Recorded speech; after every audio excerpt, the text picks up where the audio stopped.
Well, this morning I had a surprise. As many of you know, I do some social media stuff, and when I was going through and checking my social media, I pulled up TikTok to find that I had been banned. I said, well, okay. What did I do? Well, I went back and looked, and it just so happened that I had put out a post that exposed the devil and the distraction that he's doing in this world. And it said that I'd stolen that, and that was unoriginal, and they were banning my content. I said, well, okay. If that's the way it's going to be, that's the way it'll be. Now, that's not much persecution. It's very little persecution. But tonight, we're going to look at what it looks like to not let somebody steal your worship, even in the face of death. Because I'm not trying to be a doomsday guy, and I think y'all would agree that I don't get up here in doomsday every Sunday and Wednesday, but guys, it ain't looking better. I'm just being honest. When you look around at the world, it's looking worse and worse and worse. We will always be faced with the temptation to compromise our faith to gain or keep things in this world. Keeping and living out our faith by God's strength, notice that's key, by God's strength is the only path forward for us as Christians. Tonight, we're going to look at Daniel as a faithful example for each and every one of us to follow. He was a Jewish exile in Babylon when we get to the book of Daniel. He has been positioned by God in political leadership. And ironically, he is completely despised by all the evil leaders that he's surrounded by. As the world continues to fall further from God, we will find ourselves in varying degrees of this same position. That's why I think it's so applicable in 2026 today.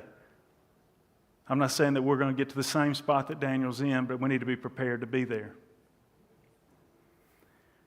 And I think tonight can prepare us for success in navigating the days ahead. Daniel 6 shows us that the world doesn't just oppose our beliefs. It doesn't merely oppose them. It targets your worship.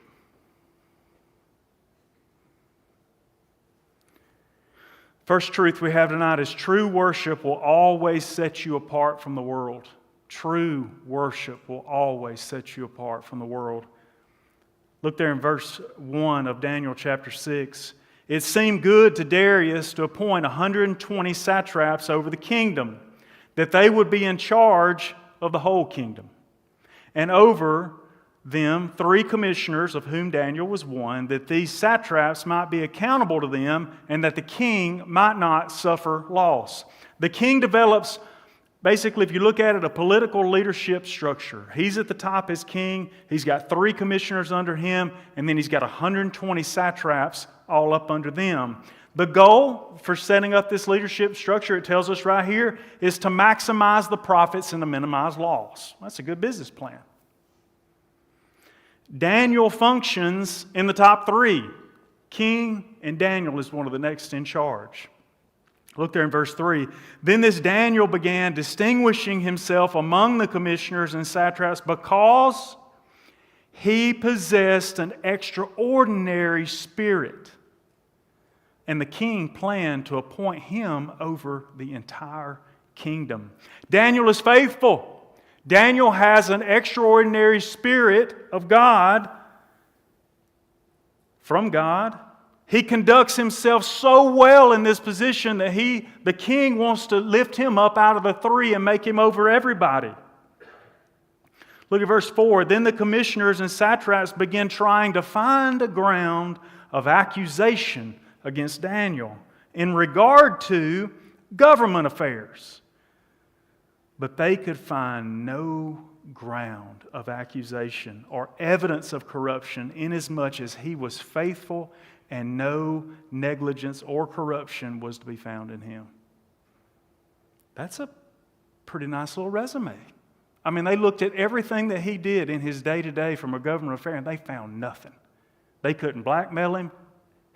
So that's a good word for us as Christians today. He set a good example in the workplace. Should we be good in the workplace? Should we give a good day's work? Should we do the best that we can do in what we're called to do? Absolutely.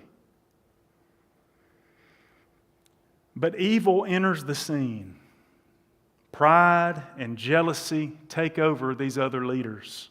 They desire to take Daniel down, but they can find no fault. Daniel's faithfulness to God made him faithful to leadership.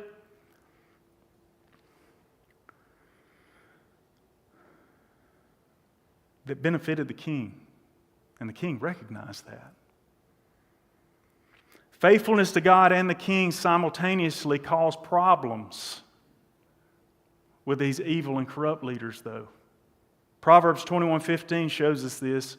The exercise of justice is joy for the righteous, but is terror to workers of iniquity. Evil will always want to eliminate righteousness.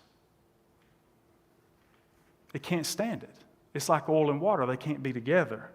Fast forward to Jesus, and we see the same truth in John 3:19 and 20. This is the judgment, that the light has come into the world, and men loved the darkness rather than the light, for their deeds were evil. For everyone who does evil hates the light and does not come to the light for fear that his deeds will be exposed. So what does evil think of the light? What's the word? It hates it. For us to think any different, this is what Jesus taught us. For us to think or expect any different is just crazy. He tried to show us. Why? They don't want their evil deeds to be exposed. Ironically, they don't want to cease from their evil deeds so that they don't have any problem. Rather, they'd rather keep doing their evil deeds and not have the light shine on them and expose them. Are we faithful to God in our workplaces? That's the question for each and every one of you tonight. Are you faithful to God in your workplace? Are you shining the light of Christ in your workplace no matter what? Are you notably, observably faithful to what you've been called to?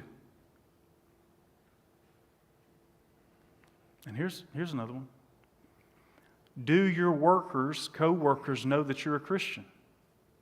Not because you wear a t-shirt, but because they know. They hear you talking about Jesus. They see you following Jesus. They hear you sharing the gospel. They know because they're just around you. They can see the light shining through you. And if not, hey, nobody's coming down on you, but there's an opportunity. They knew who Daniel was. They saw his faithfulness, and it's fixing to be compounded even more. I want to be faithful like Daniel in whatever position I'm in. I would be happy for somebody to look at me and give these accolades. So what can we do? Be faithful to God in your workplace.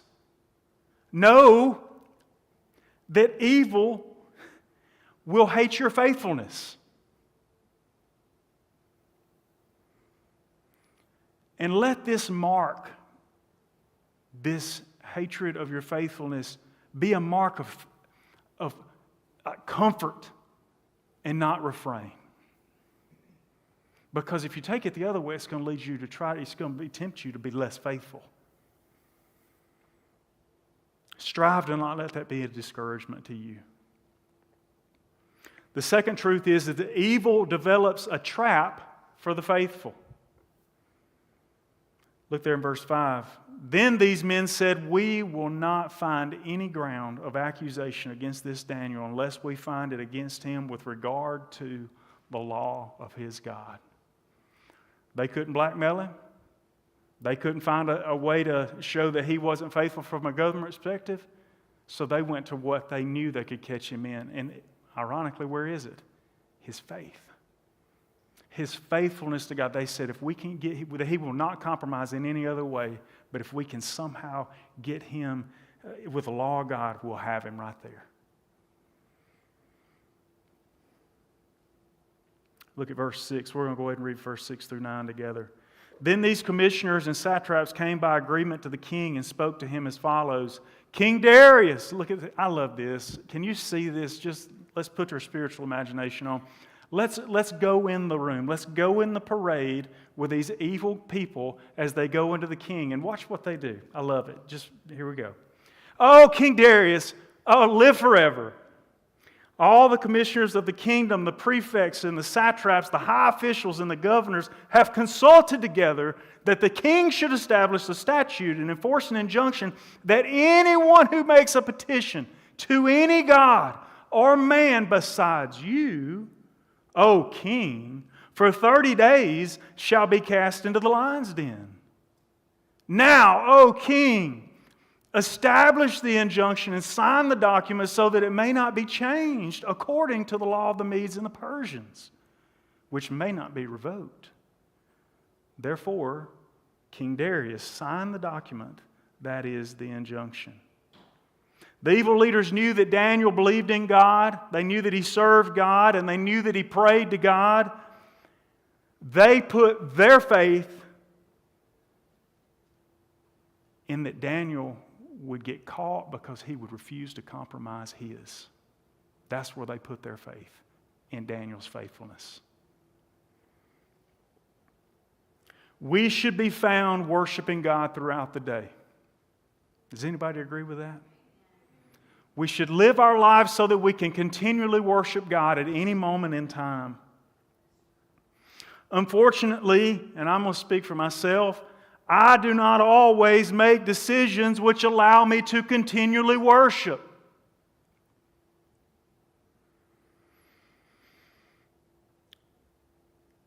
I used to cuss like a sailor.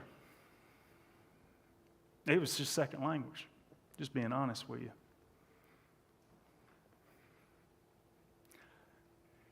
Guess how many times I shared the gospel and talked about the Word of God around those who I use that language around? 0.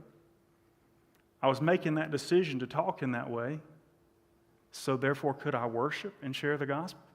I was putting a barrier up to doing that. I used to go places and live like the devil with certain folks in certain circles. Guess how often I talk to them about Jesus? I want to hold up the same number.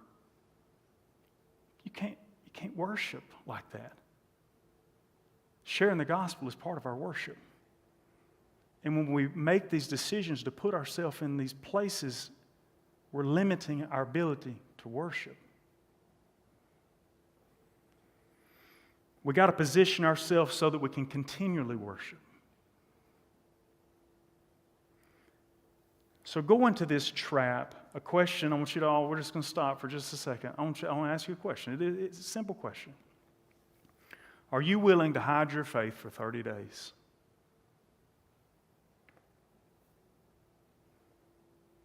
It's just 30 days, guys. I mean, a month? It's not that big of a deal. You got 11 more months. Can we just not talk about Jesus, not go to church, not worship at all? Not look like a Christian for 30 days? Are we willing to do that? That's all they were asking. That's the trap. That's all Daniel had to do was just go 31 days before he prayed again. And he could have kept his position. Everything would have been fine. No worries. The evil leaders knew that they did not have to make this contract for a year to trap Daniel. I'm confident in this, and now this is me putting into this. I'm just going to be honest. I don't think they had to make the contract for more than 12 hours.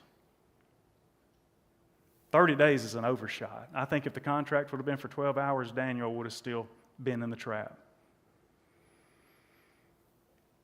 But if we love our life and we love the things of this world, we're going to struggle to not compromise on the 30-day hiding of our faith.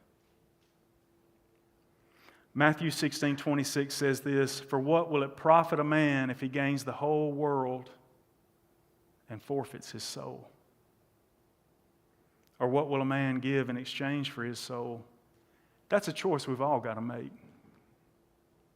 Each and every one of us are accountable to that choice. When Peter and the apostles were arrested for worshiping through sharing the gospel, they did not stop when they were arrested. Acts 5:29, but Peter and the apostles answered, "We must obey God rather than men. Arrest us. We choose to be faithful to God." But how could they say that? Because God was their ultimate authority. And guess who else He should be the ultimate authority for? Me and you. How can we do this? This isn't a self-help, cinch your boots down. We can't do it alone. 30 days, 12 hours, or a year. We're not going to do it alone. We're going to have to do it in God's strength. John 15:5 shows us how we can continually worship. Jesus says, "I am the vine, you are the branches. He who abides in me and I in him, he bears much fruit. For apart from me, you can do." Thank you, brother. So what do we have to do?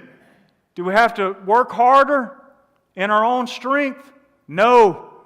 We got to abide in Jesus, in the vine. That's the only way we're going to do it.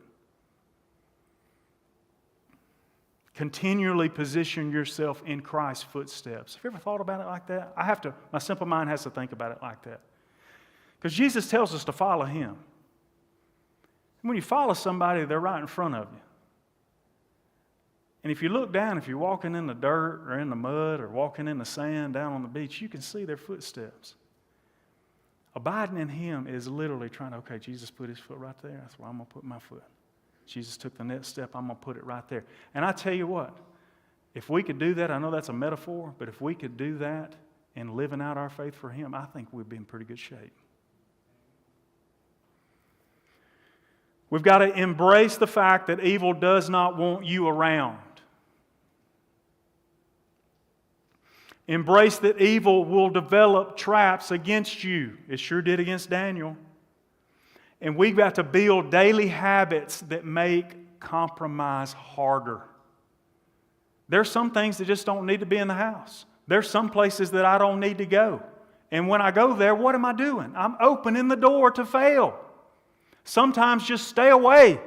If you know you're going to struggle there, if you know you're not going to be able to worship there, don't go. Just don't go.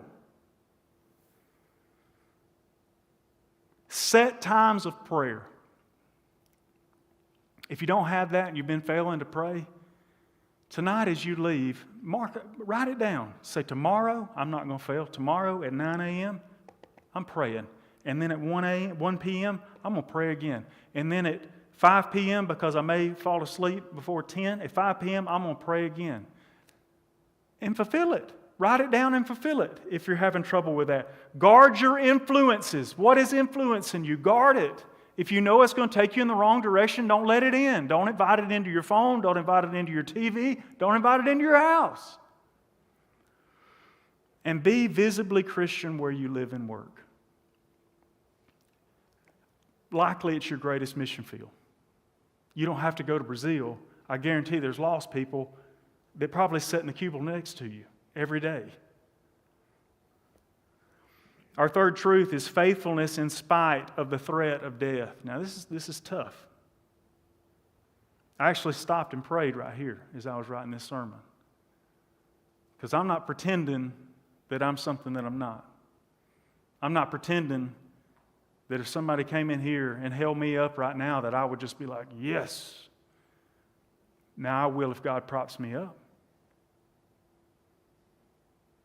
But if it's up to Philip, that could go a couple of different directions. I may be 44, but I'm still pretty quick when I need to be. Verse 10 says, "Now when Daniel knew that the document was signed, he entered his house.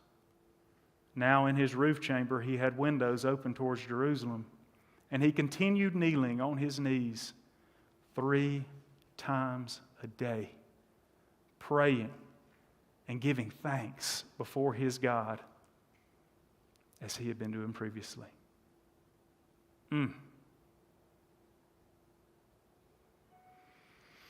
Daniel became aware of the sign trap. It wasn't a secret. He knew about it. He knew that was a death warrant. I don't see Daniel, it doesn't note it, that he goes up to the roof, wringing his hands, mad at God, complaining. It says that he went up there and gave thanks to God. He goes up to the most prominent place that you can see him. He's up on the roof. He doesn't hide in the middle of his house or in the basement. He goes up to the roof where everybody can see him. He goes to a window, and right there, for anybody that wanted to come by 3 times a day, Daniel's going to be there doing exactly what the law had just told him that he couldn't.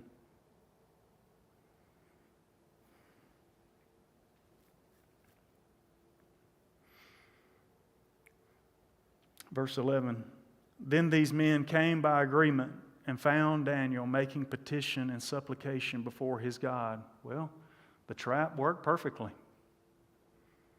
Daniel's caught breaking the law they had created, but only, it's so crazy, how did he break the law? By being faithful to God. Daniel feared God more than death. We can become convinced that our life here on earth is the priority. And I'm not saying you shouldn't love your life and live the life God's got. That's not what I'm talking about. But when it weighs in the balance to our faithfulness, our life can really weigh a lot. But Daniel sets his priority in correct order. He lets God outweigh his desire for life. Jesus taught the same in John 12, 25 through 26. He who loves his life loses it, and he who hates his life in this world will keep it to life eternal. If anyone serves me, he must follow me, and where I am, there my servant will be also. If anyone serves me, my Father will honor him. Yet we have a choice. We can love life in the world. We can hate life in the world for Jesus, for the life that He's called us to.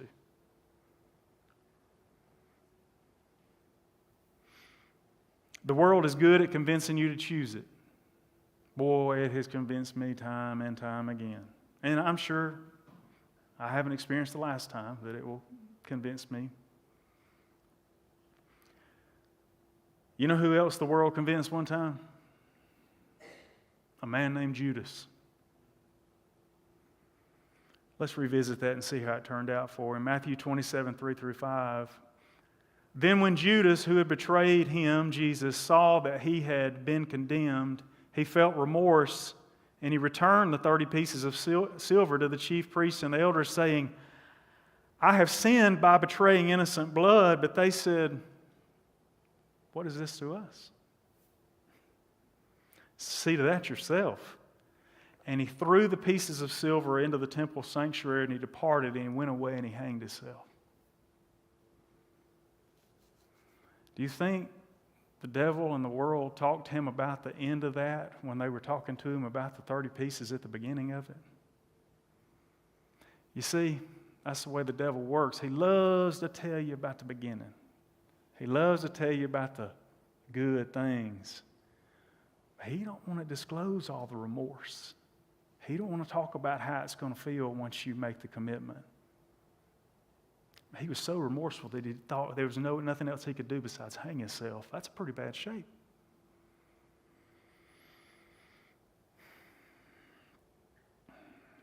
To ask if we will be faithful in the face of physical death is hypothetical and probably not helpful.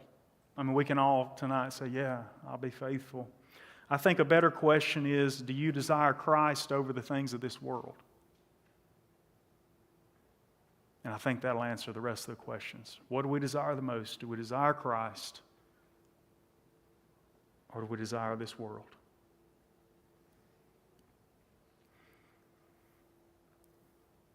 We've got to live out our faith in spite of the worldly consequences. We don't know what we're going to face. I don't know what I'm going to face. But I think we need to be ready to face some challenges. What did Jesus promise us? In this world you will have... Nobody? Hey, trouble. Consider what is at the heart of your unwillingness to live out your faith if you're struggling with that. What is it? What is at the heart of not living out your faith like we see this example of Daniel tonight? And weigh that cost. Is it worth your faithfulness, or is it not? Will you allow the world to steal your worship?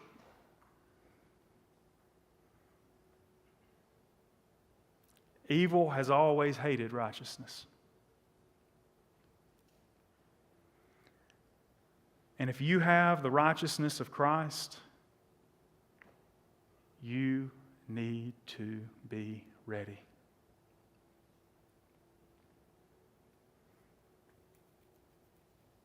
You're an enemy to the world.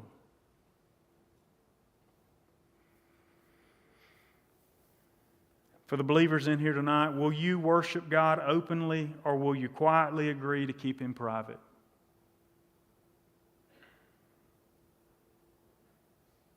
The question for us is not if a law will be signed. The question is what you are going to do if it is. What if Trump signs a law? No praying to Jesus for 30 days. What are we going to do? That sounds crazy. Y'all looking at me like I'm crazy. That's what happened. Can it not happen again?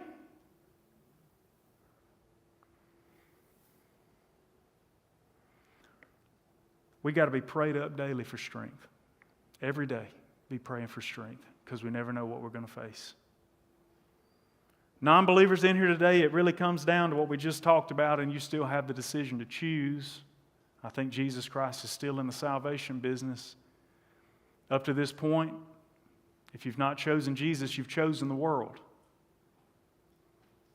But tonight, you can choose Jesus in a relationship with Him through faith, through confession of Jesus Christ as Lord, and you can have salvation.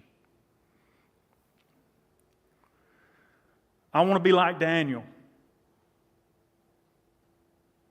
I want to continue to worship God regardless if there's traps, regardless if there's harmful plans of an unbelieving world. And I hope you want the same thing.